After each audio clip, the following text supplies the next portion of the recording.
Every single time, every single crime, every single lie, early life. Every single hour, every single day, every single night, early life. I know it's hard to believe it's the whole forest, not one tree, and it's every branch and leaf. They're born to deceive, but I'm telling you the truth. It's not just one or two, it's every single.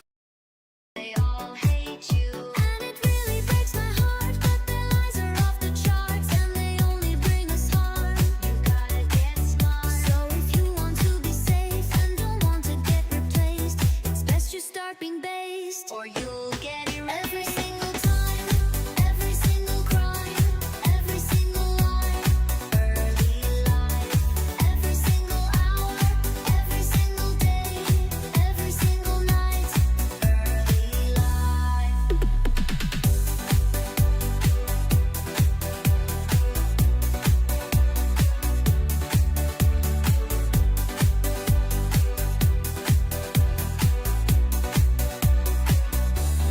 I know it's hard to accept that all the ones you've met lie with every single breath. They want you dead, but you must not be weak. Just open your eyes and see they always exploit the meek. See their vampire teeth, and it can make you cry to learn your life was full of lies and their face was a disguise. But you must fight. So if you want to live and protect all of your kin, you have to grow thick skin, or we won't.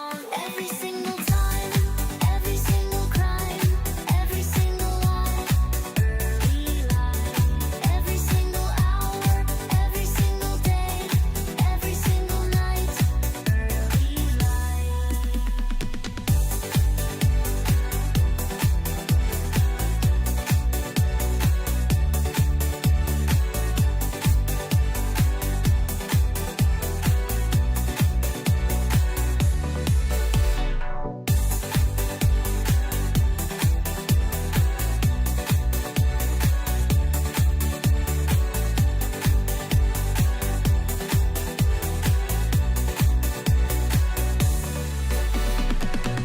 All right.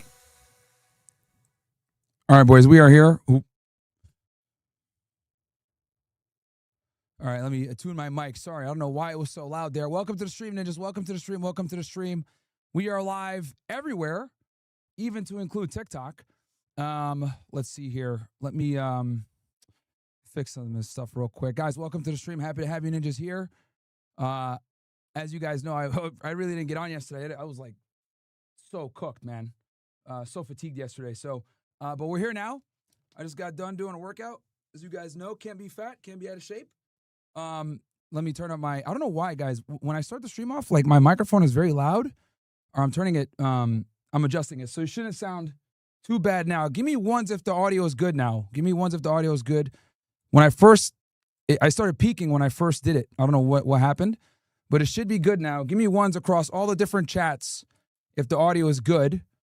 Let's see. Okay, I'm seeing ones from all the different platforms. All right, shout out to all you guys, man. Welcome, welcome, welcome, welcome, welcome. As you guys can see, we're live everywhere. We're live on Rumble. We're live on YouTube. We're live on Kick. We're live on Locals. Everywhere, bro. We are everywhere out here.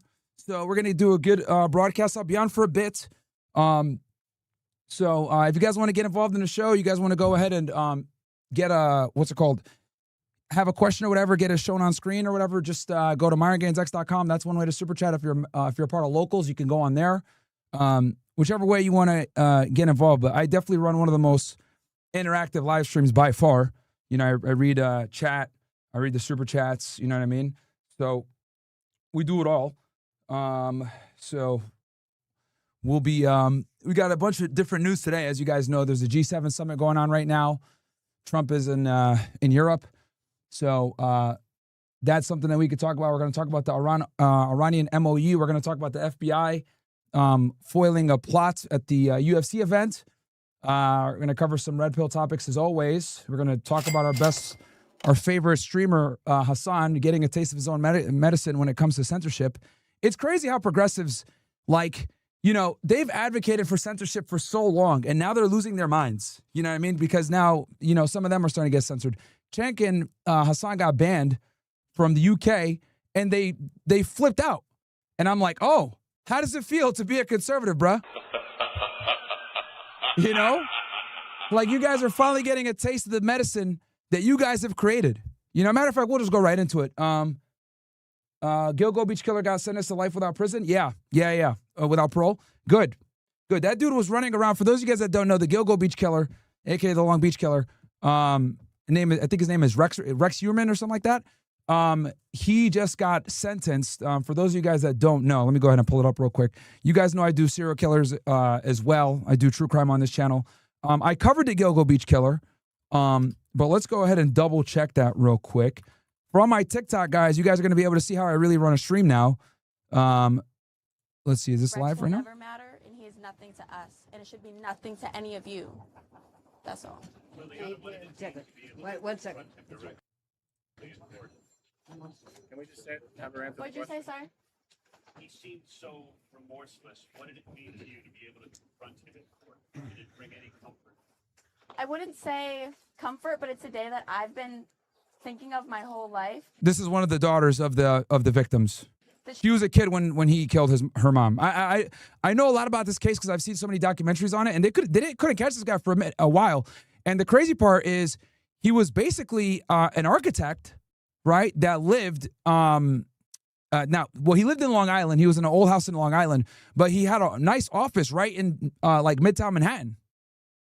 You know, he had like an architecture firm. chance to finally speak up for her, it gives me comfort for her knowing she can finally lay down, rest in peace, and he can't hurt anybody else. That's what brings me comfort, not him. Thank you. Yeah, 20 years they couldn't catch this guy, chat. Let me see.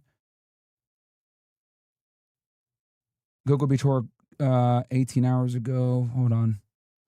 Go to Court TV. Everyone who spent time on this case, listening to our voices and giving my mom and all these other ladies a chance to have. All right, quick summary. Some of you guys don't know what happened here, so let me save y'all some time. Hey, Top J Mark Levin, I appreciate you for the gifted sub. So this is what basically went down, guys. Back in the 90s, in the 2000s and the 2010s, an array of women went missing all across New York, right, from the tri-state area. Some of the victims were Connecticut, New York, Massachusetts, all over the place. And a lot of these girls were basically like, you guys remember Backpage back in the day? I don't think it exists anymore. But back in the day, what guys used to do is they would go on Backpage to get escorts. And basically what this guy Rex did was he would get these escorts, okay, and then he would obviously murder them, right? So, and shout out to all you guys showing love on TikTok. CEO, Tycoon Sports Media, appreciate you. I see you. So for a very long time, he would kidnap these escorts, brutally murder them, torture them. Typically like serial killers do. Most serial killers, strangle their victims, right? And they do this because a lot of serial killers, every prominent serial killer pretty much kills their victims the same way. It's through strangling typically. It's a very personal way. You got some, outliers like Richard Ramirez, aka the Night Stalker, who used to, kill them with whatever he found in the house. And the Railroad Killer, he also used to do that. But most serial killers typically strangle. And the reason why they do this is because it's a very intimate way for them to, get rid of the victim. I mean, these guys are degenerate lowlives. So for them, they get that, enormous sexual satisfaction from that. Whether it's all the top serial killers operated in the 1970s, dude. In the 1970s, the more I look at it, it's like the worst. You had a whole oil embargo. You had inflation through the roof. Every prominent serial killer was running wild in the United States. The mafia was at its height, right? Like the 1970s was a tough time, bro. You had Ted Bundy. You had John Wayne Gacy. You had Ed Kemper, aka the co-ed killer. You had BTK operating at that time.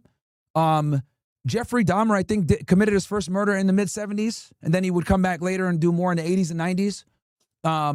You had the original Night Stalker, not Richard Ramirez, but the original Night Stalker, who they now call the Golden State Killer. Man, you had literally all of them were operating. Samuel Little, a lot of you guys might not know who Samuel Little is. Samuel Little actually has the most confirmed kills. He's a short black dude, light-skinned. He has like 60 to 90 confirmed kills. You got the Green River Killer, Gary Ridgway.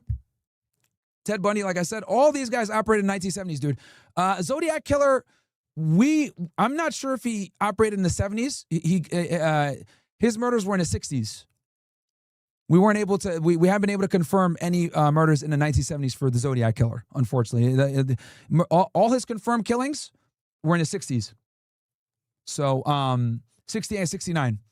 Don't ask me how I know all these details. As you guys can see, I'm very studied up on this. But yeah, all the top serial killers operated in the 70s, dude. It was a crazy time. There. But yeah, this guy Rex Heuermann came in later, and he was killing women in the 90s, 2000s, and the 2010s. And it wasn't until they started finding bodies in Gilgo Beach in 2011 that they started piecing together the murders. Voices heard. This has been a long day coming, and from this day forward, stop saying his name, stop putting his face everywhere. Put the girl's face, put their names, and make it known that we are the ones who live on for them. Rex will never matter, and he is nothing to us, and it should be nothing to any of you. That's all. One second. Wait, 1 second. What'd you say, sorry? He seemed so remorseless. What did it mean to you to be able to confront him in court? Did it bring any comfort? I wouldn't say He said he seemed remorseless in court. Did it bring you any comfort that he got sentenced? comfort, but it's a day that I've been thinking of my whole life. The chance to finally speak up for her, it gives me comfort for her, knowing she can finally lay down, rest in peace, and he can't hurt anybody else. That's what brings me comfort, not him. Thank you. Okay. Thank you for coming, and I'm going to... Yeah, a lot of these killers never have remorse, because you guys, the thing with a lot of these killers, guys, is they kind of look at them as like a toy. The reason why serial killers go after people they don't know typically is because it makes it easier for them to dehumanize them. to go down now with Elizabeth and Lillian and Nikki and Dylan. And everyone's going to hear me say, I want Elizabeth to run for public office. Ask the bill. Thank you. Thank you.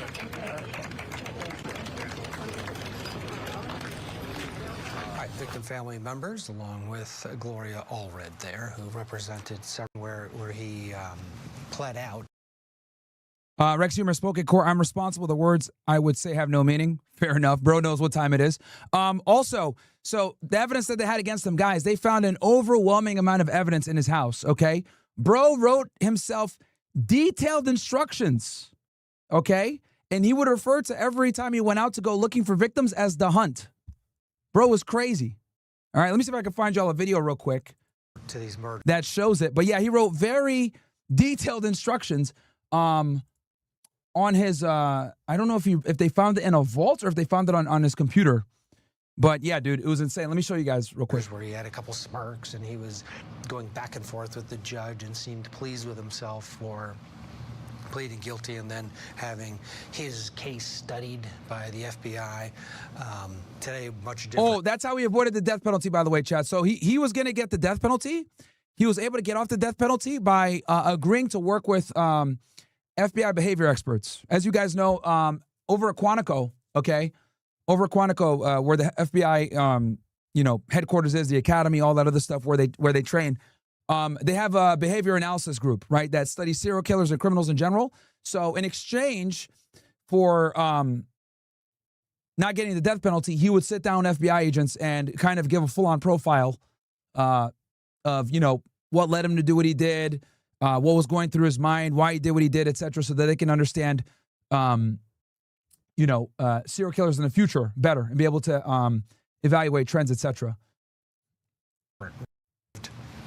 And cold is what people called him. Our Aunt Jeanette Levy was in the courthouse and said that... And he officially basically admitted to killing 8 women, even though we know there's way more victims. That's exactly what she took away from it. Marie Pereira is with us. Marie, this is the day for the victims. They had their chance to address him. Each one of the 8 victims that he is admitted to killing did have a had at least one representative on their behalf. A lot of daughters, a lot of sisters.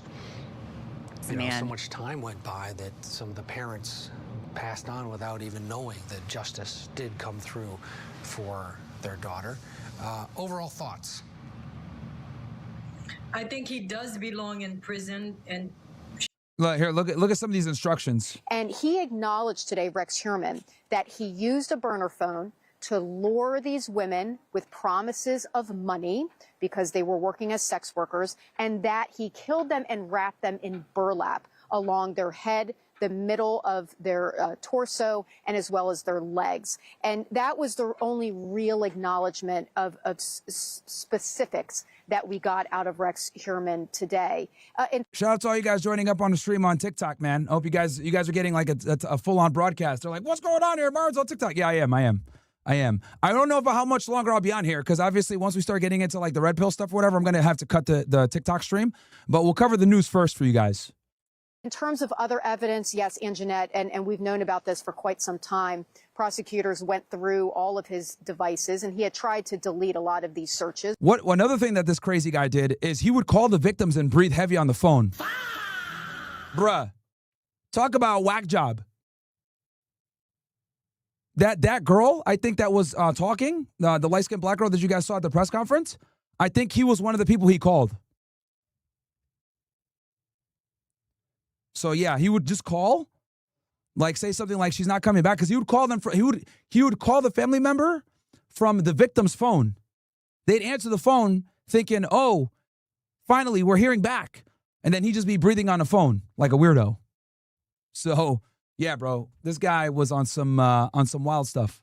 But we know that they can always find these things. And so they found, in addition to violent porn, they also found it's almost like checklists of Yeah, guys, look at this.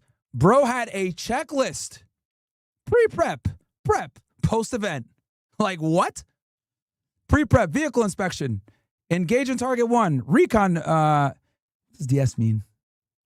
Okay, I think this is where he puts the body, where he hides the body. Weather report, recon vid, cams, recon pick zone for vid cams, set up stage, holding area, build table, crossbar, hard point, and then post-event, destroy file, change tires, burn gloves, dispose of pics, have a story set.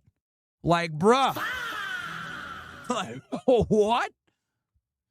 how he was going to go about committing these murders, and a to-do list, if you will, that he needed to get certain supplies. Next time, make sure to hit her harder in the head.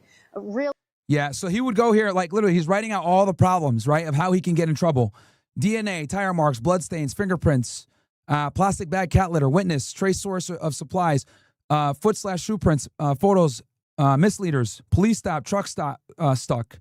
So all these different things he had into account. His supplies, booties, lye acid, police scanner, rope, cord, saw, cutting tools, hair nets, photo film, burn can, foam drain cleaner, body wash wipes, tarps, drop clothes, medical gloves, bags, tape, large electric clips, ratchet cargo strap. Like, what? Bro's probably one of the most organized serial killers ever. And I mean, this is how he was able to get away for so long. Also, I need you guys to understand that forensic evidence didn't really become a thing, guys, until the 90s. Okay? So, like, they didn't actually start using DNA evidence and actually using it as hard evidence until way later. So the 90s is when it kind of started, and then the 2000s started to take off. But, you know, this guy was over here, you know, killing people in the 90s first. Really, because there's a lot of unsolved murders that have his how do I say, branding all over, if you know what I'm saying. Disturbing things that actually matched with what prosecutors believe happened to these victims. And so they uncovered a massive amount of digital evidence in this case as well. I think that obviously no one, we're not in his head, but I will tell you this. Mike Brown said that today for Rex Heuermann, it was a relief that he had been bro took that plea deal to avoid the death penalty, carrying the weight of what he had done for all of these years, not just the time that he had been caught, but certainly over the last 3 years. Remember, he has been in virtual solitary confinement for the last 3 years. He's in a cell 23 hours a day. And so he is now left, and now he's facing 7 life sentences. He'll be sentenced June. This is before he was sentenced, guys. I just want to show you guys like how bro prepared, you know, before, you know, like it's obviously extremely deliberate planning, which is why obviously serial killers almost always get hit with murder one. You know, that is the definition of premeditation. Dominicano, thank you for the 5, bro. Appreciate you, man, for celebrating 5 months. 17th. Oh, by the way, Mike Brown does. And for all you ninjas supporting on TikTok, I appreciate you guys. I got a window open here, so I'll be able to see you guys when you donate. So shout out to you guys. I got like 1 million monitors here, so thanks for being patient. As you guys know, you know I'm literally hearing like look at this, bro. This is like a spaceship, bro. Like, oh well, he's passed out. Bro is cooked. Yeah, as you guys can see, you know what I mean. So thank you for being patient with your boy. But yeah, I'm running a whole bunch of different things here, as you guys can see. So, all right, let's get back to it. Expect that Rex Heuermann will make a statement during his sentencing. And so in many ways, maybe one of the yeah, that's the dog cam, guys. That's the Frank cam right there. reasons why we saw today this very, I don't want to say cavalier, it was just very matter of fact. Like, yes, this is what I ordered. You know, you know what other serial killer was like this? BTK. BTK was also like this, like painfully matter of fact. Like, look, I'll show you guys what I mean. So BTK court, right?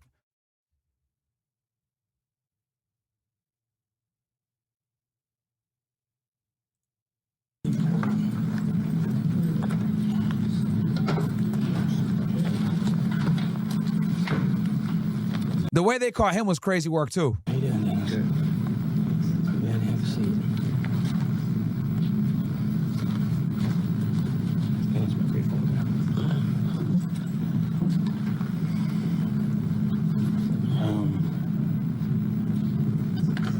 The microphone is probably on.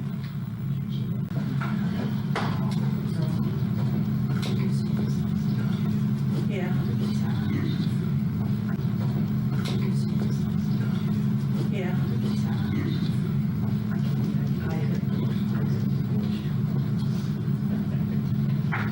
Yeah, man. Hold on, let me see here. So look, this is when he's All right, Mr. Rader. This was in the bedroom. I'm not gonna play the whole thing. I'm just gonna show you guys like how this guy speaks. Over it, or either that, or I recollect. I think I put a either a cloth or a T-shirt or something over his head, and then another bag, and then tighten it down. Did he subsequently die? Well, yes. I didn't just stay there and watch him. Then I was moving around the room. But all right. So you indicated you strangled Mrs. Otero after you. This was his first murder back in the 70s, by the way, when he killed the Otero family. You had done this. Is that correct? now I went back and strangled her again. That finally killed her at that time. So this is in regards to count 2. You had first of all put the bag over Joseph Otero's head, and he tore a hole in the bag. Then you went. Sandman with the big 50 gifted, bro. Appreciate you, man. Appreciate you greatly. And shout out to RJ as well with the oranges. I appreciate you. Sandman, thank you for the 50 gifted, bro. You the man. The TikTok audience sees the Mordecai come up on screen. That's hilarious. Why are those emojis popping up? Guys, that's popping up because those are kick subs. So what he's describing right now, guys, was his murder of the Otero family. So the first murder that BTK had was back in the 1970s. I think it was 1974 or 75. Let me see. Otero family murder. Damn, I'm good. Okay, yeah, 1974. So he basically broke into the house and he killed an entire family. Okay, this was like his first murder. And what he did was he broke in, he cut the power line so they couldn't call 911, and obviously I'm not, he ended up doing like SA on some of the female in the house, to include some of the minors. And I'm going to get into how they caught him here in a second, but I want you guys to like kind of analyze how he answers these questions. Okay? Did you strangle Mrs. Otero then? Okay. Or did you go First of all, Mr. Otero was strangled. First of all, Mr. Otero was strangled first. Put over his head and strangled. Then I thought he was going down. And I went over and strangled Mrs. Otero. I thought she was down. Then I strangled Josephine while she was down, and then I went over to Junior. Notice how he's referring to them as down. You guys notice that? It's like it's like he's checking boxes. Okay, they're down. All right, now I can move on to the next victim. Okay, they're down. Now I'm going to move on to the next victim. Very similar to Rex Heuermann with the way they analyze it. To them, it's a game. It's about, okay, let me get this objective done. Okay, now I got to get the next objective done, blah, blah, blah. And put the bag on his head. His real name is Dennis Rader, a.k.a. BTK, stands for Bind, Torture, Kill. After that, Mrs. Otero woke back up, and, she was pretty upset in what's going on. So I came back, and at that point in time, strangled her for the death strangle at that time. With your hands or what? No, with a cord, with a rope. And then I think at that point in time, I redid Mr. Otero, put the bag over his head, went over, and then took Junior. Before that, she asked me to save her son. So I actually had taken the bag off, and then I was really upset at that point in time. So basically, when Mr. Otero was down, Mrs. Otero was down, I went ahead and took Junior. I put another bag over his head and took him to the other bedroom at that time. What did you do then? Put a bag over his head. I put a cloth over his head, a T-shirt, and a bag so he couldn't tear a hole in it. And he subsequently died from that.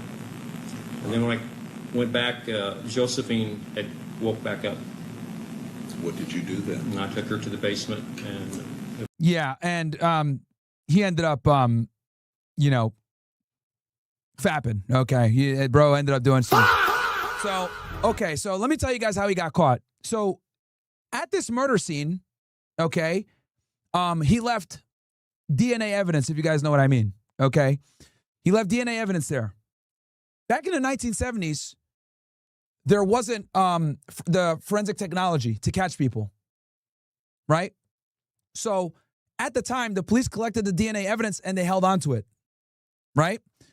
And what ended up happening was, you fast forward almost 30 years later, because he committed a bunch of murders, guys, and they never caught him, right? He went through a cooling off period. The guy was a regular dude working for the county. He went to church, etc. So this is what he did. He wrote, and he would write letters to the police, right? So he ended up writing a letter to police saying that he's going to come back, right? To the news station and to the police in like 2005. So he's like, oh, BTK is going to come back. So what he did was he told the police, come to this location at this time and you're going to see something. So what he did was he took a Barbie doll that was like with rope on it, okay? And he put the Barbie doll in a cereal box. Get it? Serial killer, haha, right? I don't know, weird sense of humor for this guy. But that's what he did, right? So he put this Barbie doll that was binded up in a box, in a cereal box. I think it was like Kellogg's or something like that. And then he asked the police, well, how can I communicate with you guys? Remember, we're 30 years later, right? Things have changed, right? Like writing letters is not the same. So he said, what if I give you a floppy disk? Could you guys get off the floppy disk? The cops were like, yeah, sure. Give us that floppy disk. So they got the floppy disk, right? And they're able to trace it back, get the metadata off the floppy disk and find out his real name. And that that floppy disk had like come from like a church or something like that, right? So they figured out who he is through the floppy disk.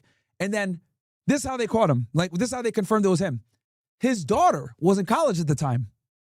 Investigators went to her college, got a DNA sample from her because she had went and visited a doctor. I don't know if she did an STI test or something. She did something over at the school clinic, right?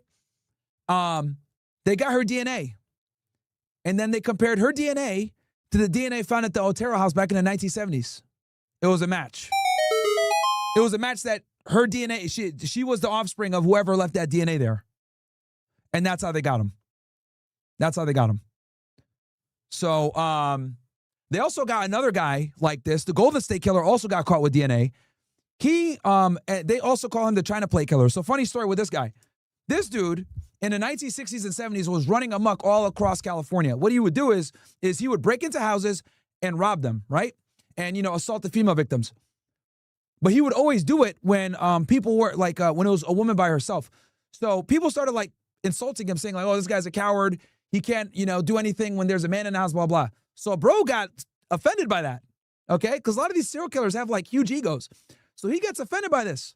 So he makes it a mission to break into houses where the man is there, right? So this is what he would do. He'd break in with a gun, right? And he would tell the guy, hey, get on all fours. So the guy's sitting there on all fours, and he would put china plates on his back, right? And then he'd take the female victim to another room and assault her there. And while he told the victim, the male victim, if you move, I'm gonna hear the plates fall, and I'm gonna kill her. So they would sit there, right, on all fours, obviously listening to the horrible, acts going on in the other room. And they couldn't do anything, because if they did anything, he would shoot them, because you would hear the china fall.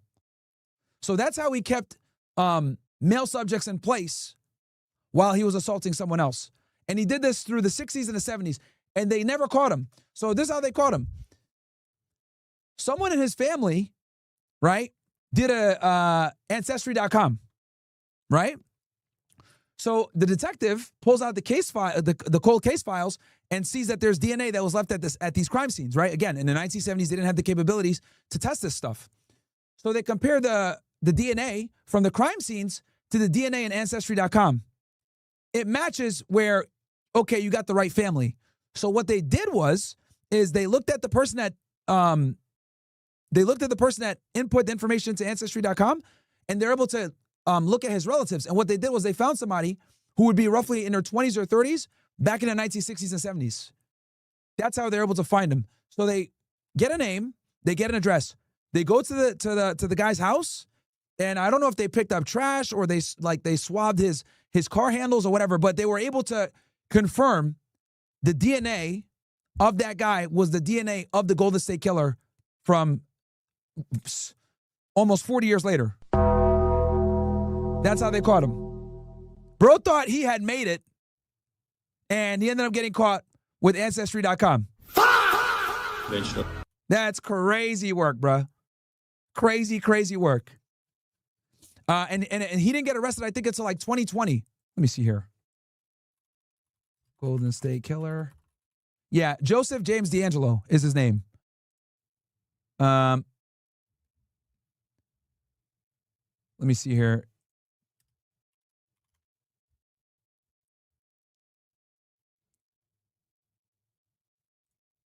For decades, the crimes committed by the Visalia ransacker, East Area rapist, Okay, I don't know why this... sorry, guys, the audio's coming out one side. It's not me, it's this channel, but... Original Night Stalker and Golden State Killer went without a suspect. They spanned the mid-70s into the mid-80s. Here's a man who commits all these crimes, and then all of a sudden, cold turkey after 86, he disappears. That's why we thought he was dead. Dr. Peter Speth is a forensic pathologist, a medical expert in crime scene evidence, and he was the assistant medical examiner down in Ventura County in 1980 when Charlene and Lyman Smith were bludgeoned to death in their Ventura home. Charlene had also been raped, and Speth collected DNA evidence as part of a rape kit, and he made a duplicate as a backup. Had they not had my duplicate kit, they would not have found DeAngelo. That is what I was told. W detective, bro. W investigator. He says 38 years after the crime, Ventura County investigators rediscovered that kit. And it's in pristine condition. Took that rape kit, wanted the swabs, sent it off, got a complete DNA profile, entered that DNA profile from my duplicate rape kit in the genealogy internet site. The DNA matches led them to a new name in this case. When he was arrested in 2018, Joseph James DeAngelo was there he is right there, living a seemingly normal life as a husband and father. Bro thought he was going to get away with it if it wasn't for those trifling DNA tests.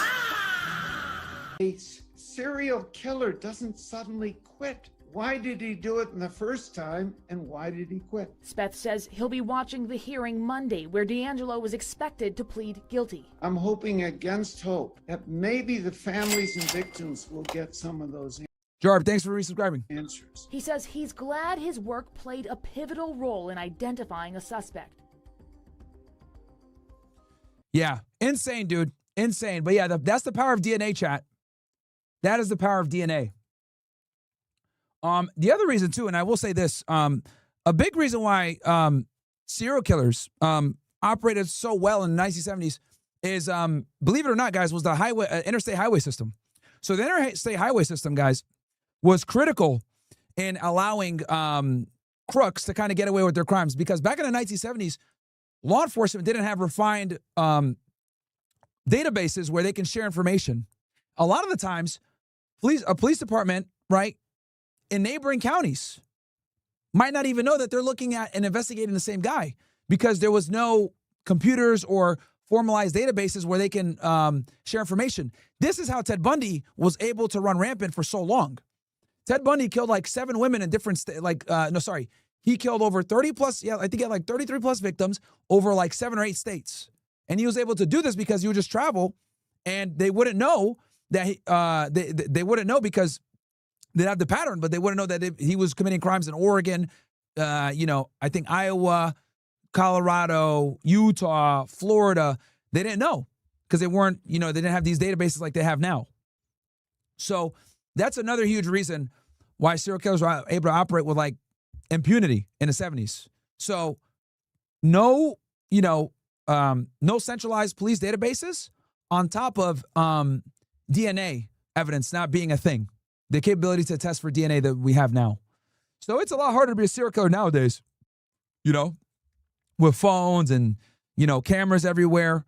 So yeah, okay, let's finish up with with Heuermann real quick. Should never, ever be allowed. And then we're going to get into, we're going to talk about the B-52 bomber that crashed the other day. We're going to cover all the news.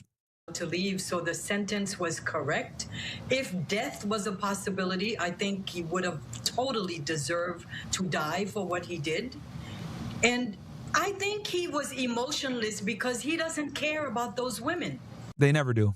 He's a misogynist, and he really believes that their lives were worthless. And that's what a lot of serial killers go after people that aren't going to necessarily be missed. This is what Samuel Little did. Here, this guy right here has the most confirmed kills right here. No one knows about him though, but this guy actually has the most confirmed kills of any serial killer. This dude right here. I'm sure y'all didn't even know about this dude. So, they never do. why he showed no emotion. He couldn't show remorse. And really, what could he say to make up for what he did? He is a disgusting, low-life person who doesn't deserve to live. So just the fact that he's allowed to live without parole, his big... Okay, let me just stop right there. She got emotional. Good job. Wow. Restraint. What about, yes, he didn't care about these women. You can make the argument that society didn't care. The investigators initially tried-ish. Before this task force was formed in 2022, 12 years after the final murder, there was very little progress, yet technology had moved along. And once the task force was up and running, he went down. Shortly thereafter, there are signs outside the courthouse today, basically disciplining the media and all of us collectively for... Sorry, guys. Not. Hold on one sec. I'm trying to open up this... What the hell? Is my camera off? Ah, okay. Hold on, chat. I know what happened.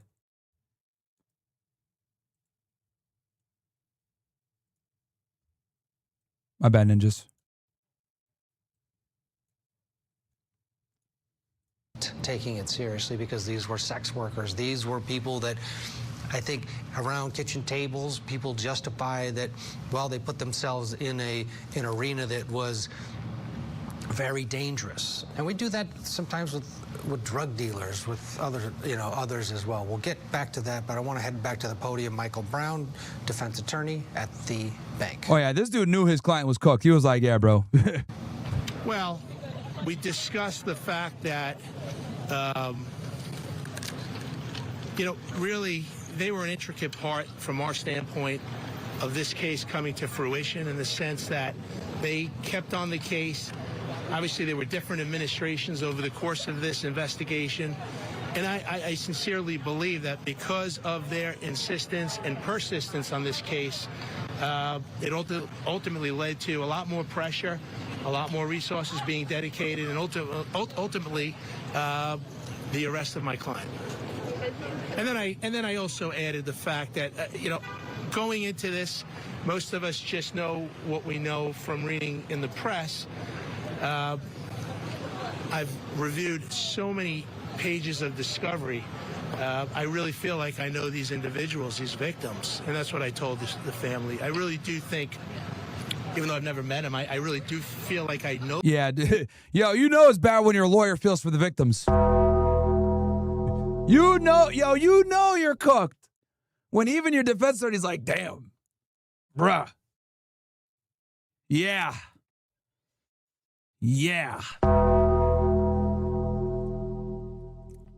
I can just picture him, right? Like I can literally, yo. Rex is sitting there just, in the interview room, handcuffed and shit. Lawyer comes in. Yeah, buddy, you're gonna have to talk, man. You're pretty cooked. I looked at the discovery, bro. It's not good, man. What are these instructions that you have here? Like, yo, I could picture the lawyer, right? I could literally picture the lawyer going through the discovery and seeing like all the instructions on like, oh yeah, dispose of body here, drop spot here, make sure that to check the windows and the tires here. Okay, clean up after myself. Okay, blah blah. He was like, bro, he must have been reading that like what the hell, man? Like, bro, oh man, you.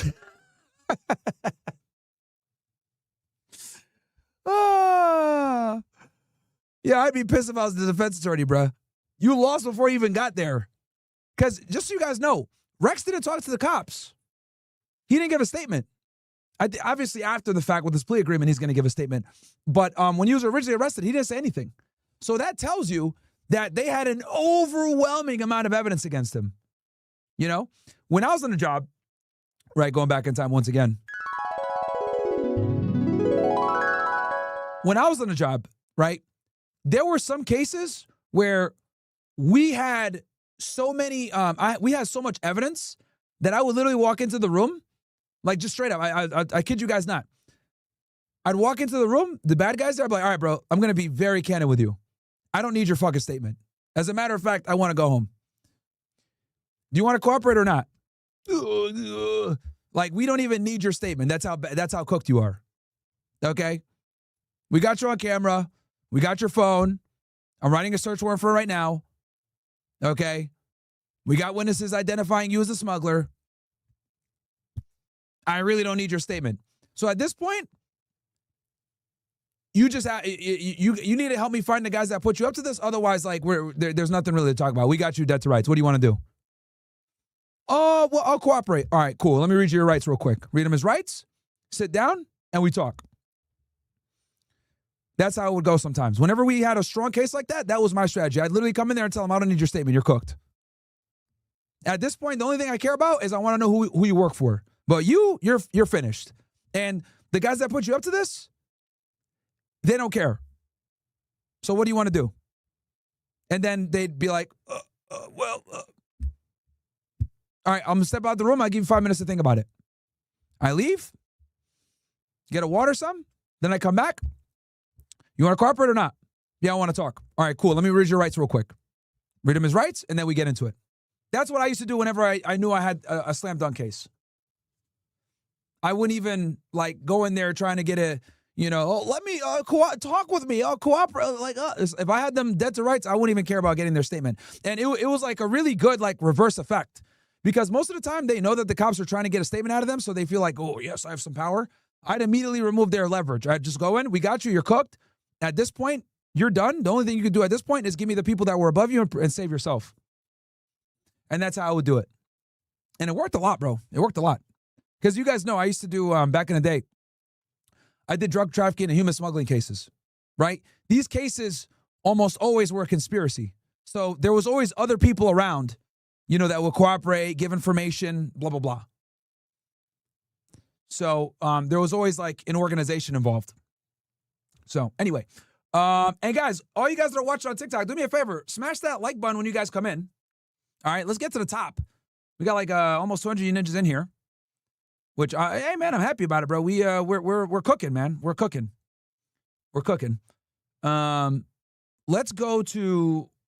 Let's switch on over, guys, to the FBI plot that was foiled. Let's talk about that since we're on the topic of true crime. Let's go ahead and keep it rolling. I didn't really get to give you guys like a Fed It episode on Sunday. So y'all are going to get your true crime mix today. Some idiot in the chat says, yeah, you're the feds. Yeah, dude. Yeah. I mean, it's literally behind me right here. Like, are you 50 IQ? Some idiot in the TikTok chat. Dude's name is Earth Speaks. Bro, it should be Drool Speaks. Because that was a retarded comment. I forget that TikTok has a lot of normies.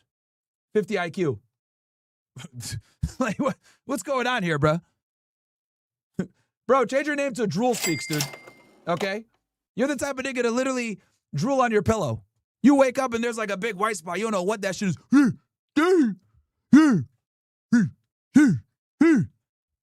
That's how you talk to your mom when you say you want breakfast, nigga. Fuck out of here. Always get these fucking Neanderthals in the TikTok chat. It's like, bro, like, oh yeah, you the feds. Yeah, dummy. I just told you. Like, niggas in here like, like, bro, you're the type of nigga to say, I want orange juice. What do you want? Orange juice. Like, what the hell? Fucking weirdo. You probably drink your orange juice with pulp in it. Fucking whack job. You can't trust anybody that drinks orange juice with pulp in it, bro. Anyway, back to the news before I get kicked off TikTok again. We'll begin with the Fox News alert and FBI disrupting an alleged plot. Hey, share the live, ninjas. Let's get UFC this. Freedom 2. Let's get this joint up to like 500 to 1,000 live viewers, bro. We're taking over TikTok too.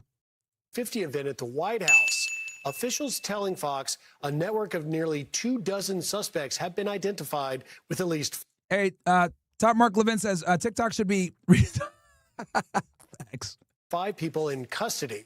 The alleged plan included explosive-packed drones hitting buildings near the event, forcing a mass evacuation and steering crowds towards a pre-staged sniper team. A second wave was then planned to storm the White House gate. The FBI first learned of the threat last Wednesday and worked with law enforcement across multiple. Let me see if I could get you guys the criminal complaint. A lot of you guys want me to read the court documents?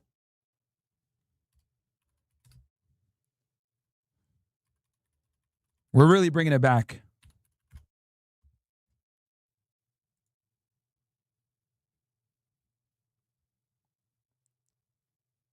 States to stop it. Joining us now on the phone, former FBI Deputy Director Dan Bongino. Dan, thank you for getting on the air with us. What else can you tell us? This is quite a frightening and sobering discovery. Well, notice the class warfare language amongst the plotters there that appears in this early stage to. All right, I got the document right here. And guys, this thing's like an hour, but we're not going to watch the whole thing. Okay. Here's a criminal complaint right here. Okay. Do you guys want me? Because I know we got a lot of new viewers here. Do you guys want me to explain the difference between an indictment, a criminal complaint, and information? I know a lot of you guys have been here for a minute. Give me a 1 if you want me to explain it, or a 2 if you don't want me to. A 1 if you want me to explain it, 2 if you don't want me to explain it.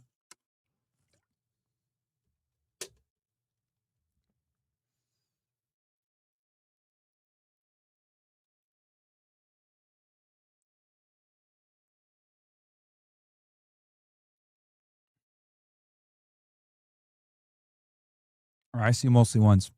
All right, I'll quickly go through it. So, when you get arrested by the feds, chat, there's three ways you're going to get arrested by the feds. Okay, 3 main ways to kind of usher in the court process, the criminal justice process when it comes to the federal system. The state has this too, but they're not as advanced as the feds. The feds are way more organized. So a federal agent is going to arrest you one of three ways. They're going to either A, write an affidavit, right, that outlines all the facts in a criminal complaint, or you're going to get indicted by a grand jury, and then that generates an arrest warrant, or third, you're going to be charged by an AUSA or a federal prosecutor with what's called an information. Okay? Now, the reason why agents write criminal complaints a lot of the times in support of getting an arrest warrant is because of speed. Okay? A lot of the times you have the person in your custody, right? You caught them committing a crime right then and there, right? Maybe you foil the plot. Maybe they get caught at the border with a bunch of drugs. Maybe you did a search warrant and then the person, you find, explicit images of underage individuals, right?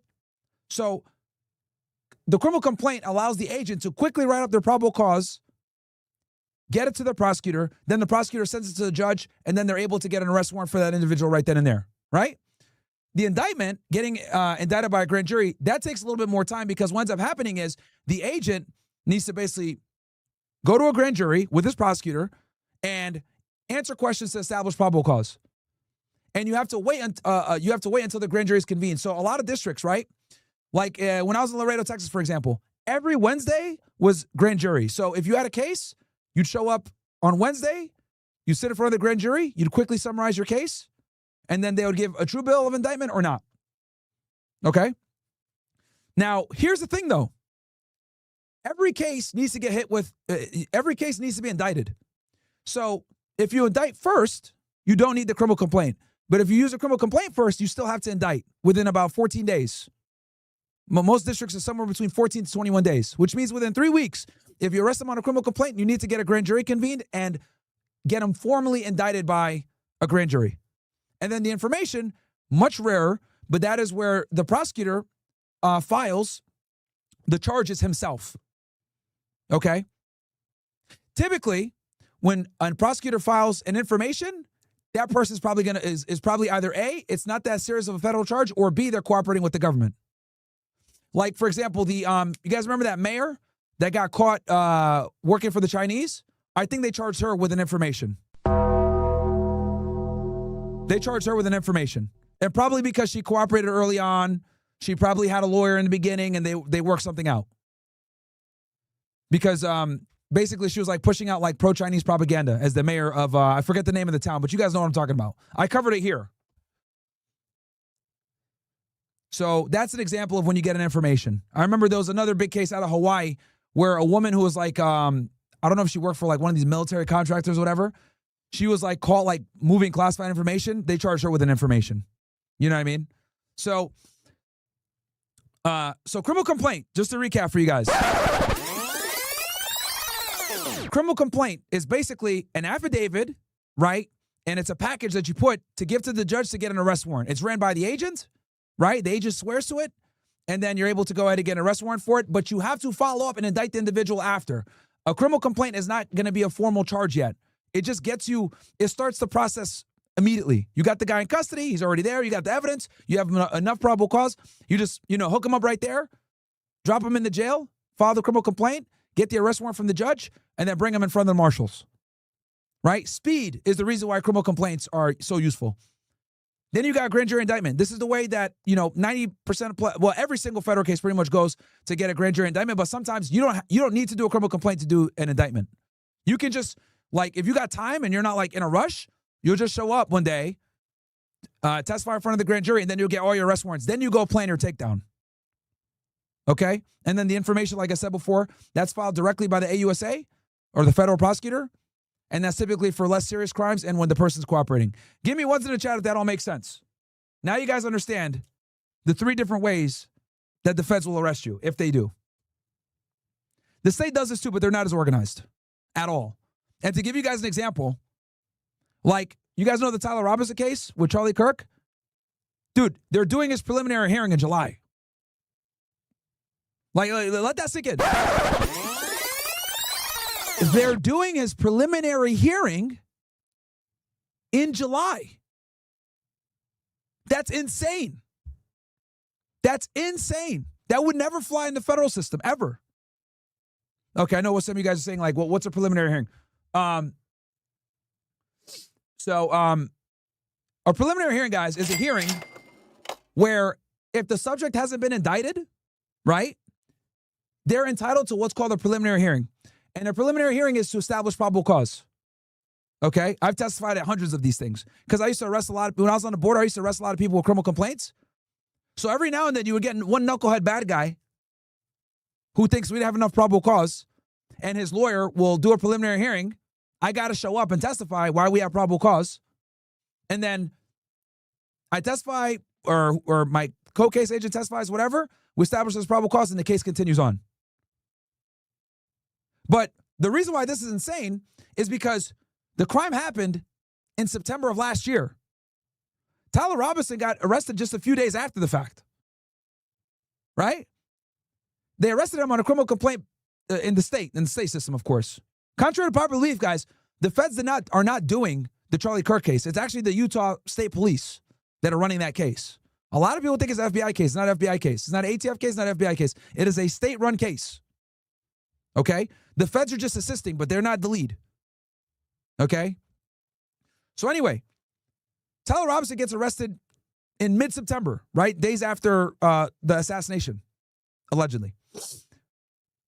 And they're not doing his preliminary hearing until almost a year later. That's insane. That's insane, dude. Like, when I was on the job, right? let's say we arrested a guy on Monday. Bro, a preliminary hearing was going to be within like a week. Ain't no way he's going to sit there for months to establish probable cause. That's crazy. That's absolutely nuts.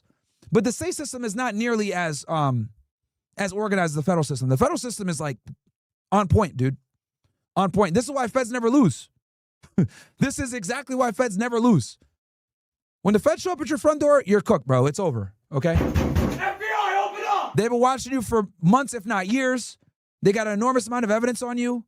Most prosecutors are not going to take a federal case they won't even indict a federal case unless they know they're going to win the trial. That's how prepared they are.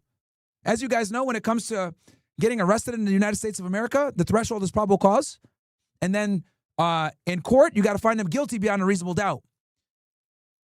Most prosecutors are not even going to take your case unless they feel like they can prove it within beyond a reasonable doubt. That's crazy. But this is why feds never lose. Because AUSAs, Assistant United States Attorneys, they have the privilege of taking cases that they want. They don't have to take any case. They don't have to take a case. They can literally, you could be like, hey, I got this great drug case. Okay, well, tell me about it. Well, you know, we got a kilo of coke or something like that. We got a couple ounces. They can literally tell you, no, give it to the state. We're not going to waste our time with that. So they have the privilege to only take the best cases. Because number one, they want good cases. Number two, they don't want to lose. Most U.S. attorneys' offices all across the country have like a 95% conviction rate and win rate. This is, night and day from the state court system where they lose cases all the time. Okay? Federal agents do not have as much power to make arrests as you guys think. Federal agents actually have less authority to make probable cause arrests than local police. You guys know that? I'm sure you guys didn't know that. A local cop has way more latitude to make an arrest than the feds do. Why? Because let's say you're an FBI agent, right? You can't just arrest people like with probable cause of what you see a lot of the times. You can't. But the state and local police can. Is that why local PD hands off to the feds? No, that's typically like a misconception. What is going on here, bro?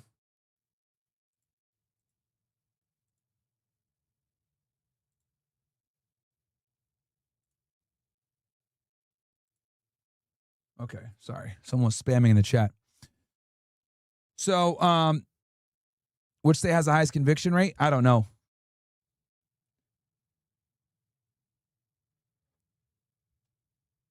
So, all right, let's watch a little bit more of this. I'm going to pull up the FBI file because I got it right here for you guys, and we'll read through it. I won't read the whole thing. How many pages is this thing? Oh, yeah, it's 27 pages. We won't read the whole thing, but I'll quickly kind of summarize things for you guys in it. point to some type of motive. You know, that just, again. Give me ones if that all makes sense, by the way, guys. Give me ones if all that makes sense. You know, difference between indictment versus criminal complaint versus information, and then you know, how criminal justice, the criminal justice system in with the state versus the feds. Give me ones if that all makes sense. But yeah, I'm gonna probably go to Tyler Robinson's preliminary hearing, guys, in July. I'll probably go because I really want to see the evidence, you know, real time. Obviously, we know that this is a very highly contested case, so I'm gonna probably go to Utah to go check it out. And speaks to the unbelievably charged political rhetoric in the country. Now to a Fox News alert. The FBI revealing that they thwarted an alleged plot targeting this past weekend's UFC Freedom 250 event at the White House. Unbelievable. Another one. Ty Pyro joins us with the details. Good morning, Ty. Good morning. This breaking news just into the Fox newsroom. The FBI disrupting this alleged plot targeting the UFC Freedom 250 event at the White House. I'm going to read super chats in a little bit as well, guys. Officials tell. Get your super chats in now, guys. MyronGainsX.com or on Locals, get it in, and I'll read them here in a second. Fox, a network of nearly 24 potential plotters were identified with at least 5 people in custody right now. The suspects allegedly traveled to Fredericksburg, Virginia to make final preparations for the attack. And the alleged plan allegedly included explosive-packed drones hitting buildings near the event, forcing a mass evacuation, and then steering crowds, get this, toward a pre-staged sniper team. A second wave was then planned to storm the White House gate. The FBI first learned of the threat on June 10th and worked with law enforcement across multiple states to stop it. FBI Director Kash Patel saying, quote, "We are built to detect, respond to, and bring to justice those who threaten the lives of American citizens, particularly during large gatherings like the historic UFC 250 fight." That's exactly what we did here. Over 40. MNSP, thanks for the gifted. 300 people were in attendance for UFC 250, which included 1,200 service members. Luckily, nobody was harmed during the FBI's takedown. The event went off without a hitch. Much more on this in the coming minutes, hours, days, and of course, weeks. Back to you. Ainsley, I'll send it over to you. Thanks, Griff. An FBI news alert. The FBI is disrupting an alleged plot targeting last weekend's UFC Freedom 250 event at the White House. Officials telling Fox a network of nearly 24 suspects has been identified with at least 5 people in custody. The alleged plan included explosive-packed drones hitting buildings near the event, forcing a mass evacuation and steering crowds toward a pre-staged sniper team. A second wave was then planned to storm the White House gate. Hey guys, do me a favor, smash the like button on YouTube for me. All right, let's get to 1,500 likes. We only got 381, but we got like 1,200, 1,300 you guys in here. We got a bunch of you guys watching right now. We got like, what, 3,000, 4,000 you guys in here? So smash that like button for me, guys. The FBI first learned of the threat last Wednesday and then worked with law enforcement across multiple states to stop it. Fox News contributor and George Washington University law professor Jonathan Turley joins us now. Jonathan, we're learning about this after the fact. We know that the fight went off without any problems. Thank the good Lord. They uncovered this on Signal chats. What's your reaction? Well, Ainsley, this is really a cautionary tale. Hey, Carlos Lopez, thanks for the love, bro.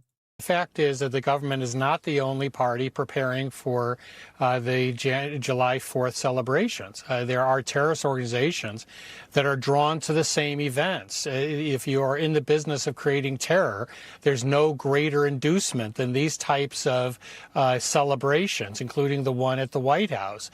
What is really chilling about this is the level of preparation and planning. This was not just some type of improvised device or a sniper. This was a well set out pattern of events to maximize casualties. And we have to keep in mind. Tanto, appreciate you. And Bobby, shout out to you guys. that under the Biden administration, millions of unvetted people were released into this country.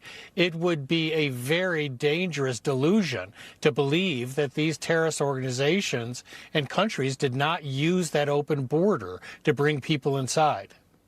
Well, I'm reading a little bit more too, Jonathan. This is crazy. It says the one alleged suspect told investigators the goal was to target capitalist elites, billionaires, politicians who received donations from the American Israel Public Affairs Committee. The investigation. Oh, man. Stretched. What a L, dude. At least 12 FBI field offices. All this is going to do is give AIPAC more power. Oy vey, this is why we need more control. They're trying to come after us. Oh, no.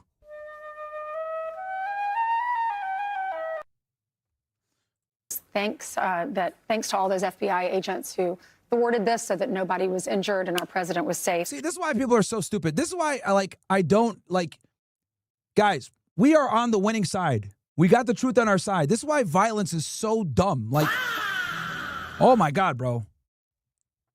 It's like, bruh, Israel did a genocide. We all saw it in 4K. Okay?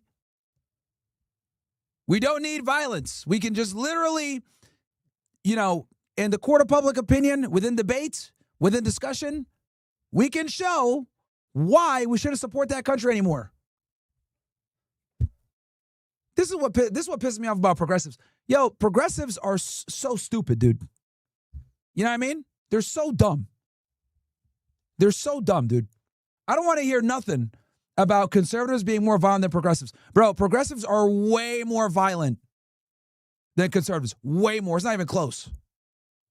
All right, let's talk about Luigi Mangione. Today he will be in New York State Court for... All right, let me read some of these chats real quick because they're segue into Luigi Mangione. We could talk about Luigi Mangione too if you guys want me to. All right, shout out to all the OGs that got Diamond. Shout out to you. It's just tremendous. Good morning, Myron. I really appreciate your guidance last week. I'll be driving to Austin next week. Awesome, dude. Have fun in Austin. It's going to be good. The boy Otero, no subscribe. Welcome. Myron Unfiltered. What's up, Myron? Appreciate you for coming on this morning. Just wanted to say thank you for pushing me to get up off my fat ass to get in the gym. I got you, bro. I've lost 20 pounds so far. Good. Awesome. Speedy says, did you hear that Jelly Roll initiated the divorce on his 304 wife? It's funny to see the feminists come up with excuses for her, of course. Myron, last time I super chat, I was 2 weeks sober from weed. Today I just hit 50 days. Thank you for changing my life. Good stuff, Smokey, 805. You should change your name to Free of Smokey, 805 now. Jose Ramirez says, guys, join OSS, get off YouTube. It's so lame. The memes are better on this side. They definitely are.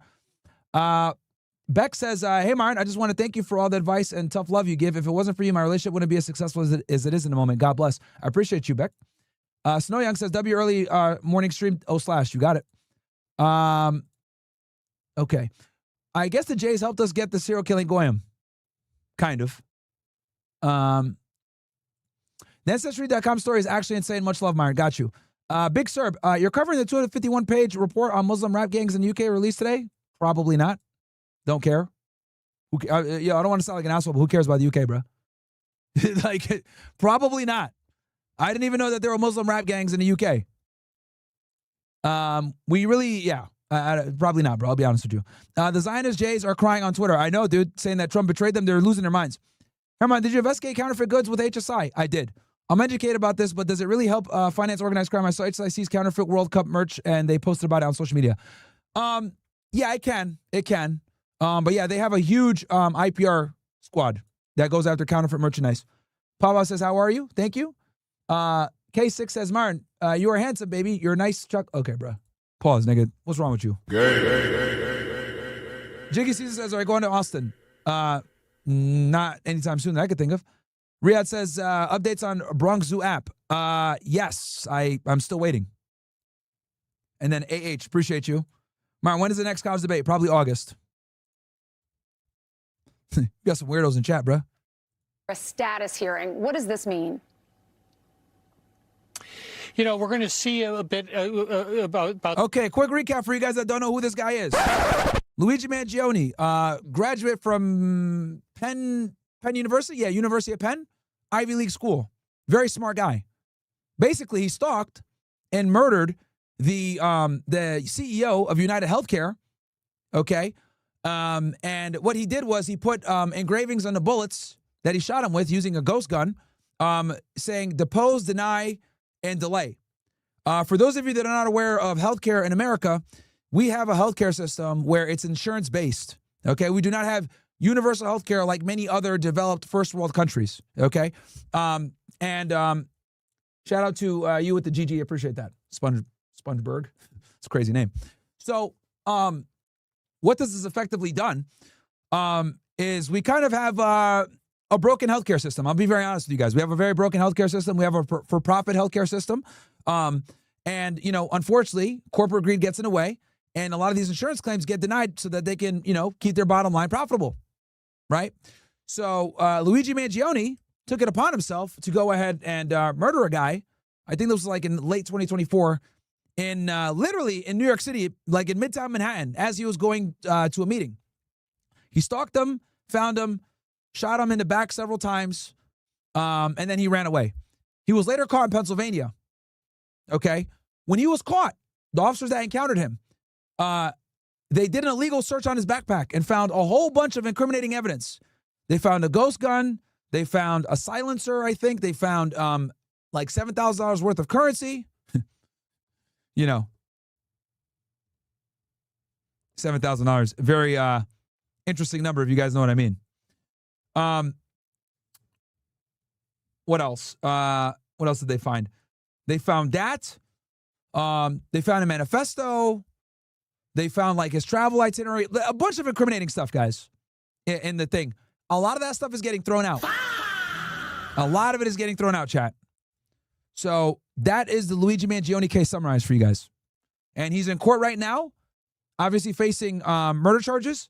And he also has a federal case against him as well for stalking and murder. So right now he's going through the state case first, and then there's also a federal case against him. The schedule that will be laid out for his trial. But what we're really looking for now are indications on his defense. He lost a major motion in allowing the gun. Give me ones if that makes sense, guys, with Luigi Mangione. Give me ones if that makes sense. Give me a 2 if something is confusing. But that is a very quick overview of it. He basically killed him for a political declaration, is what he did. He made a political declaration by shooting him and killing him. Attacking the healthcare system we have. And if you're going to put a 2, tell me why. What confuses you? His writings to get into the trial. He doesn't have anything on the table to use as a defense except for a potential mental capacity defense and the traditional insanity defense.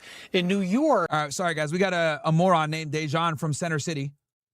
It should be Dejan from the Moron Clinic.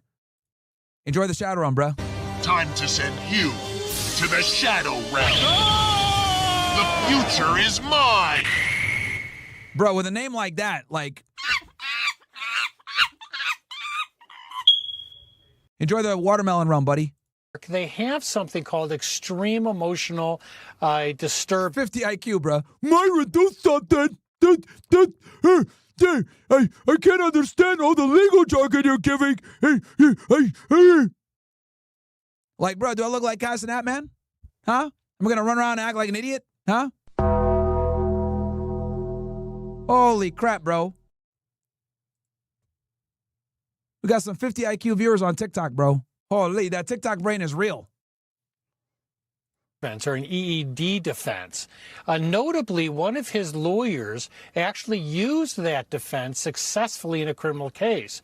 Now, the key about that is you can go for insanity, which is tough, and I just don't see it being successful. No way they're going to go for it. This guy's an Ivy League grad. Okay? Oh, another thing for you guys. Girls line up to this guy's court dates, by the way. Okay? This guy, like, guys, there's literally women that protest and are outside at like 6 a.m. dressed up to see bro in court. Okay? This is a dark reality when it comes to female attraction. Okay? This is something called Hybristophilia. Okay? It's an attraction to crooks. Hybristophilia, sexual interest and attraction to, in and attraction to those who commit crimes. A lot of people don't know this. Ted Bundy, when he had court, bro killed 33 women and raped them. But guess what? Women were showing up in droves to see him. Richard Ramirez as well, and Jeffrey Dahmer. So lots of girls show up to this guy's court dates. Here, or you can go for an ED, which would knock it down to a misdemeanor. That's what you really get from it. But what is most important is that if they make those types of defenses, they can bring in a lot of his dislike for the healthcare industry. This could be an Who was showing up for Jeff? Lots of women thought he was attractive, bro. effort to sort of play on the jury. The healthcare industry is not real popular, and it would allow them to talk more about his grievances from his own involvement with that industry. Yeah, you bring up a good point. The healthcare industry, not really popular, and we live in New York City. This will be tried in New York City. Trial scheduled for September 8th. Given support of Mangione, can you find an unbiased jury in Manhattan? Yeah. That's going to be tough. That's going to be tough. You know, Anthony, this is always a problem with a high-profile case. Many of us have been shocked, even though we've been covering criminal trials for decades. At the Victor says, let's go, Brevsky. Appreciate you, my friend. And guys, I'm reading 5 and up chats that come in through MyronGainsX.com. Myron, I have a podcast appearance in an hour. Any advice? Just be you, bro. You'll be fine. Don't think about it too much. Level of support for this individual. What is really chilling is that people are not questioning that he's guilty. They're celebrating that he's guilty. They're celebrating that he was an assassin. Does that mean you... Yeah, dude, let me show you how the groupies that show up to this guy's court thing. Like, seeing is believing. Can't get a fair jury? No, you can. It just takes extra work by the court and by counsel. But this thing is so loaded with these undercurrents of emotion and anger. Brian Thompson, that's all I'm going to say. That's all I want to say. Brian Thompson, his mom. Okay, look at this, bro. Brian Thompson, that's all. Sick Luigi Mangione fangirl says murder CEO Brian Thompson's children are better off without him. Bruh. This is the left in America, chat. This is the left. This is the left. All right? And these aren't even like the hardcore fans. The hardcore fans show up wearing Luigi hats. They show up wearing the green, you know, Mario Luigi, right? Here we go. Bro, they literally show up with Luigi hats to say Luigi did nothing wrong, bro. That's all I want to say. Brian Thompson, his mom. That's nuts. That lady who said something on Inside Edition. I said what I said. I don't give a fuck. His children are better off without him. They need to... Bruh! Mental illness. learn to not be like their dad and enjoy the blood money, kids. I'm standing on this as Brian Thompson. I don't give a fuck. No, I didn't see Hasan Piker on the Breakfast Interview Club. You guys want me to react to that? I actually didn't watch it. Do y'all want me to react to it? I could if y'all want.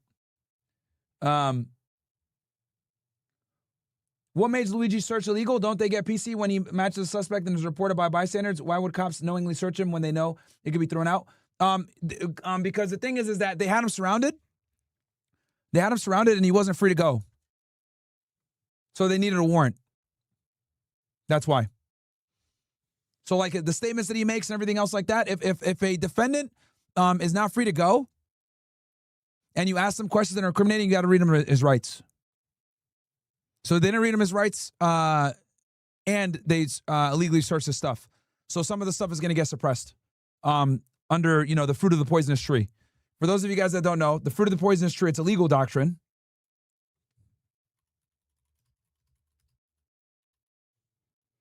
Right? So if you're able to gather evidence, right, illegally, everything that comes from there is null and void.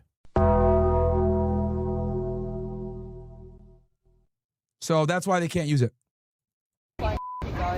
Millions of Americans. I liked it. Brian Thompson. Yeah, it's a violation of the Fourth Amendment. Was a terrorist, and more people should acknowledge this. No, Luigi Mangione is the terrorist. He literally committed an act of political violence to send a message. That is the definition of terrorism. The other guy was a CEO of an insurance company. Like, what? And again, like, you know, look, I get it. Like, you know, you might not like the healthcare we have in America. You might feel like healthcare is a human right, right? This is like the you know, because this is what the left argues, right? This is the left's talking points when it comes to healthcare.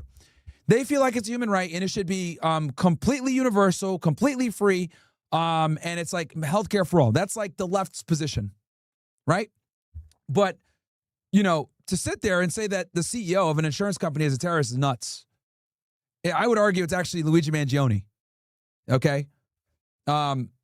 You know, using violence to push a political ideology is literally the definition of terrorism. But again, this girl's not smart, so what do we expect? And the appropriate, And also, this is in New York City, so are we surprised? should be dancing on the graves of the people who profit off of killing you.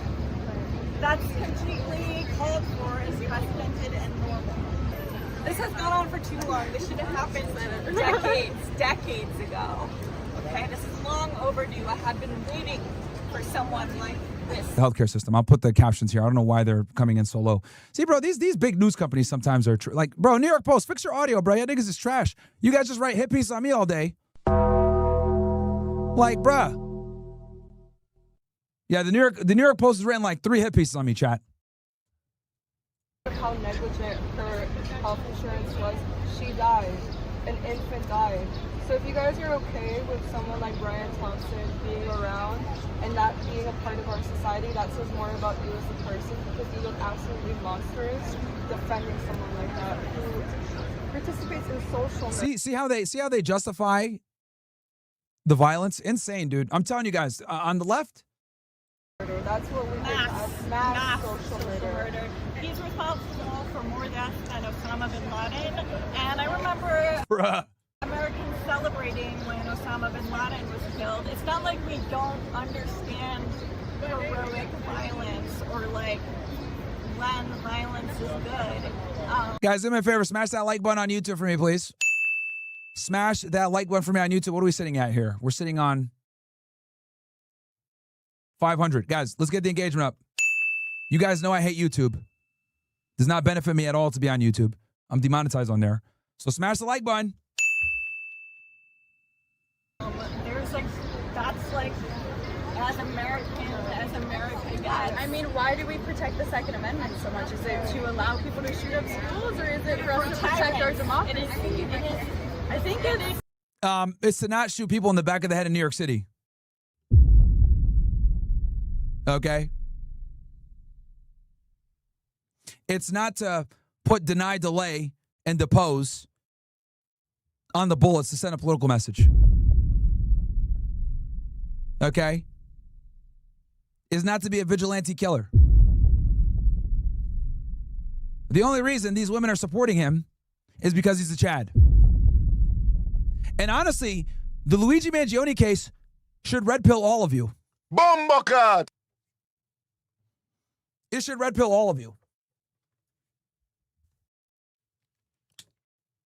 Hybristophilia, aka the mental condition of being aroused and attracted to criminals, is a thing that's almost exclusively to women only. Okay, it's almost exclusive to women. Like, are there guys out there that want criminal females? Sure, but the reality is most people that have hybristophilia are females. To protect our democracy. Not saying, we should all take up arms, but when your democracy is eroded and there's no other option, like what? Shouts all you guys in the TikTok chat. You guys did not know we go this deep, huh? Like, yo, this guy Myron is smart. Yeah, bro. I don't just argue with women all day. We do it all. For all you new guys here, okay, on this channel, we cover politics, American politics, domestic. We also cover foreign with geopolitics. We cover a lot When it comes to the Russia-Ukraine war, we cover even more when it comes to Iran-U.S., right? We cover Middle Eastern foreign policy in extreme detail. Obviously, we do true crime, as you guys can see here. And we're doing it off the cuff. I did not plan to talk about BTK or Ted Bundy or Rex Heuermann. It's just someone in the chat said, "Oh, Rex Heuermann's getting sentenced." I was like, "Oh, let's look this up," because I had done an episode on him with the Gilgo Beach Killer, right? We react to interviews. We do cultural commentary. We talk about hot button topics.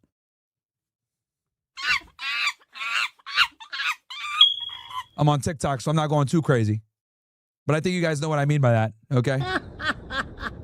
Hello, monkeys. We cover psychology, female psychology, dating, all that other stuff. So yeah, bro, follow the channel if you guys haven't already. If you guys are watching on TikTok, cool. Follow. We are going to shift over to Kick, though, here in a second. We've been on for almost an hour and a half. I'm going to get off all the normie platforms. I'm going to get off YouTube and TikTok so I can start, not having to watch what I say so much. Okay? Because as you guys can see here, I'm nerfing myself here. Okay? I'm not swearing. I'm trying to not be too crazy. But we are going to switch to Kick here very soon. I'll drop the link for you guys. Martin, thoughts on a black pill? It exists, but you can't let it control you. So, yeah, I'm sure a lot of you guys that are watching on TikTok are probably shocked. Like, what's going on here? Yeah, dude, I don't just yell at women all day. Actually, to be honest with y'all, I prefer not to debate with women, if you guys want to know the truth. I prefer to not debate women. Okay? I've been tired of that stuff for years now. But I understand that it's a necessary evil so that you guys can understand, a lot of the things I talk to you guys about within the Red Pill when it comes to female nature, dating, and everything else like that. So it's a necessary evil. Right? Because a lot of times when I do these shows, it confirms everything I've been telling you guys. I'm not just over here, talking in my own echo chamber. You guys see it for yourselves when I bring them on and we have these discussions, these difficult discussions at times. So yeah, but no, I actually prefer doing political, cultural commentary, stuff like that. I really enjoy covering wars, and I really enjoy covering the Middle East, which we're going to cover the Middle East here in some detail with this Iran deal. We're going to cover that as well. So we're going to definitely be cooking, ninjas. We're going to be cooking. So yeah. Got a couple haters in the TikTok chat. It's kind of funny though, because it's funny because I see the same names saying some hater stuff, and I'm like, well, you're here, I guess. So I guess everyone else on TikTok is too boring. You guys would rather just be here. What are we meant to do? What are we left with? We're backed up into a corner. I mean, if we can't choose the girls, I don't want to be here, so we don't have a choice. Okay, so he was backed in the corner and he had to kill him? That's crazy work, bro. That's why, desperate times call for desperate measures. The jury selection will be very interesting. Yeah, we'll be there tabling. So I will tell you guys this. I have a whole plan with healthcare. Let me see if I can show you guys my plan. If I was ever to become the president, aka the Fuhrer, I have an entire plan on how I will deal with abortion. Let me pull it up for you guys real quick. All right. Because here's the thing, bro.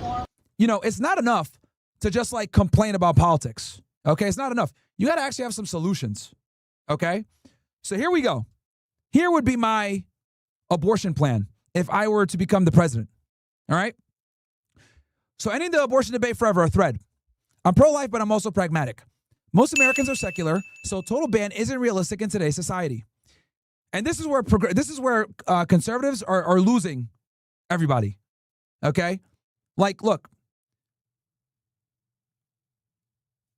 I get it, right? America's a Christian country, etc.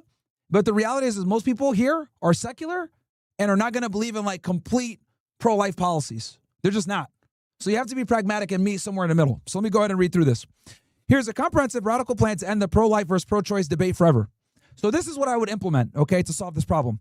Number one, 100% free birth control and Plan B nationwide to avoid pregnancy in the first place. An ounce of prevention, stops pounds of suffering later on. So that would be number one. Free birth control and Plan B nationwide. Also, I would allow free vasectomies and free condoms. All the contraceptives are free, okay, to avoid pregnancy in the first place. Because again, my goal here is to limit children dying. That's my goal. Okay? So prevention will stop that. Anyway, next, legal abortion up to 5 weeks with full privacy. This is stricter than any other state in America. So as you guys know, the current laws that we have are 6 weeks. The most restrictive policy in Florida is 6 weeks. If any state is 6 weeks. I would lower it down to 5. Okay? Why? Because I want the window as narrow as possible so that we can save as many children as we can. 3, post 5 weeks, a total ban. Now, I know what the feminists and the pro-leftists are going to say. This isn't fair. You're controlling our body, etc. Don't worry. I have a solution for this. 4, we create a universal child care system. Oh, no, hold on. This is abortion. What am I doing? My bad. We got to go to healthcare. Sorry, guys. Sorry. Holy, my bad. I got sidetracked there. I'm like, wait. Are we supposed to talk about healthcare? My bad, guys. My bad. Let's go to healthcare. My bad, guys. I wrote a whole political reform plan. I wrote one on crime. I wrote one on abortion. I wrote one on healthcare. My bad. I got carried away there. I got too excited. I can finish the abortion one for you guys later if you guys care. My bad. Here we go. All right, let's go. So, Luigi Mangione, his crime was evil, but it forced a real healthcare conversation in America. Okay, so here we go. And I go over like what my plan would be. So basically, guys, I would have a plan that would handle both things, right? So everyone deserves completely free universal health care, right? This is like the top 5 leftist arguments. My rebuttal. Government as a payer of last resort for catastrophic cases, 100K plus, protects people without nationalizing the entire system. Number 2, healthcare is a human right. My rebuttal. No one should go bankrupt from cancer, but giving government total control creates long wait times and rationing. I actually had a discussion with some of my viewers from Western Europe, and the number one grievance was long wait times and not as good quality. 3rd, what about routine/preventative care, insulin, and chronic meds? My rebuttal. Those stay in a competitive private market. Price transparency plus competition will drive those costs down far better than government control. Because here's the thing, guys. When you make this government, guess what everyone's going to do? They're going to jack up the price. Okay? 4, and it keeps innovation down. That's another thing. The reason why you have to have some semblance of capitalism in the healthcare system is because this inspires people to be innovative. Okay? And come up with cures. That's why it's so important.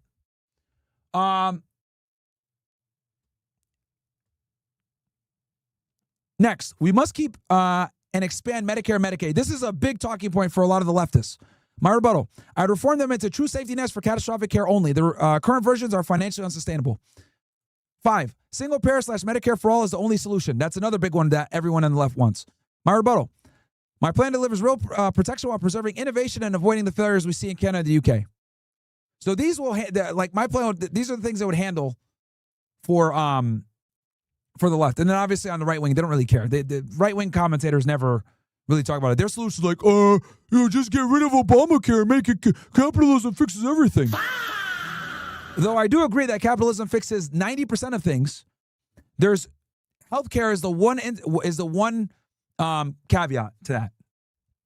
That's what I would argue.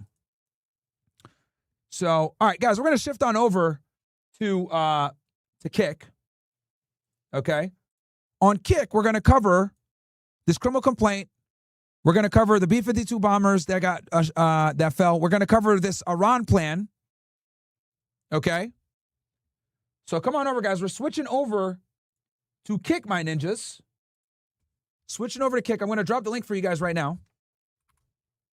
Kick.com/MyronGainsX. Okay? And I'm going to go ahead and drop the link also on YouTube for you guys.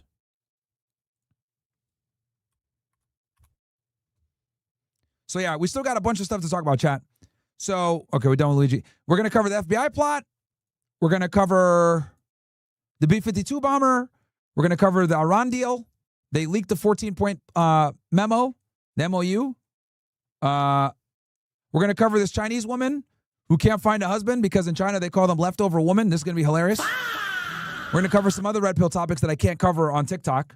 So that's going to be all on Kick. Oh, and then we're going to, here's Hasan crying because he got censored. And then also, I know a lot of you guys want me to cover the Breakfast Club interview. And I can't cover that on YouTube either because what happens on YouTube is, on YouTube, they'll hit me with a copyright. So we'll go ahead and cover this interview as well. So come on over, guys, to Kick, man. We're going to keep cooking over there. The show goes on, Ninjas. The show goes on, all right? The show goes on. I'm not leaving. I'm not leaving. All you guys watching on TikTok, come on over to Kick. I'm not leaving. YouTube as well. I'm not fucking leaving. The show goes on. This is my home. They're going to need a fucking wrecking ball to take me out of here. They're gonna need to send in the National Guard, a fucking SWAT team, because I ain't going nowhere! All right, Ninjas. TikTok stream is going down now. Okay, guys? TikTok stream going down now. So come on over, guys. Kick.com/MyronGainsX.